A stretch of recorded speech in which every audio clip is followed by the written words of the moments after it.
સુરતના મોર ગામની ઘટના 24 વર્ષીય પરિણીતાએ ફાંસો ખાઈ જીવન ટૂંકાવ્યું। 3 મહિના પહેલા ભાગીને પ્રેમ લગ્ન કર્યા હતા। પતિ નોકરી પર ગયો હતો ત્યારે ફાંસો ખાઈ લીધો।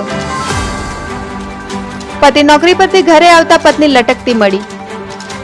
મૃતદેહ પોસ્ટમોર્ટમ અર્થે સિવિલ હોસ્પિટલ ખસેડાયો। इच्छापुर पुलिस से વધુ તપાસ હાથ ધરી।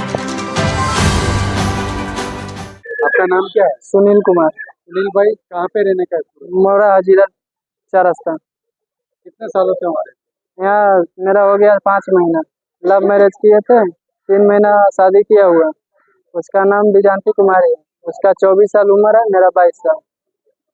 मैं हेल्पर का काम करते हैं 16,000 पेमेंट है। उसके बाद आया ड्यूटी से तो देखा कि वो फांसी लगा के लटका हुआ था।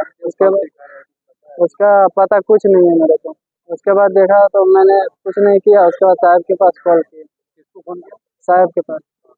उसके बाद मेरे को मालूम नहीं तो साहब आया तो इधर सीधा इधर ले आया। प्रशांत पटेल, AB48 न्यूज़, बारडोली।